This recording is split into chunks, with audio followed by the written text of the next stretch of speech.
զարգացման կենտրոնում կյանքի կոչվեց զարդ մշակութային նախագծի շրջանակներում կազմակերպված արարման առեղծվածը խորագրով խմբային ցուցահանդեսը եւ պատկերագրքի շնորհանդեսը։ Նախագիծը մի հարկի տակ միավորեց 20 արվեստագետի եւ քանդակագործի, որոնց ստեղծագործությունները արտացոլում են հայկական արվեստի բազմաշերտությունը, խորությունը, դինամիկա։ Նախագծի եւ ցուցադրության առանցքային նպատակը հայ ստեղծագործողների միջև համագործակցությունը խորացնելն է եւ նրանց կապելը լայն հանրության հետ։ Զարդ մշակութային նախագծի հեղինակ եւ ղեկավար Կարեն Զադոյանն իր խոսքում նշեց, որ նպատակն է արվեստագետներին նոր շնչով առաջ մղել, դարձնելով նրանց առավել տեսանելի ու ճանաչելի։ Մենք պետք է կարողանանք յուրաքանչյուրի տուն մտնենք, յուրաքանչյուր արվեստագետի ճանաչելի դարձնենք։ Զարդ մշակութային նախագծի արարման առեղծվածը տեսաֆիլմի հեղինակ Վազգեն Ղուկասյանը բացառիկ համարեց նախագիծը եւ ներկայացրեց իր հեղինակած տեսաֆիլմը։ Արարման առեղծվածը,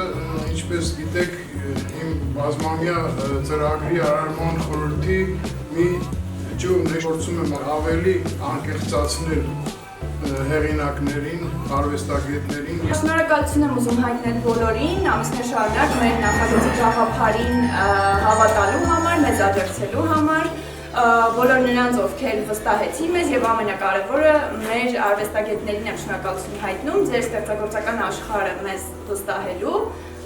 եւ համագործակցելու համար։ Նկարիչ Ժորա Բարսեղյանը կարևորում է նման հանդիպումները եւ նշեց, որ այն պետք է դառնա պարբերական, քանի որ արվեստագետը անհրաժեշտություն ունի մասնագիտական շփման, համատեղ ստեղծագործական գործընթացների եւ փորձի փոխանակման։ Մեր նպատակը ի՞նչն է, մենք մշակութային արժեք ստեղծող մարդիկ ենք, ձգտում ենք իհարկե, որ մշակութ արվեստը լինի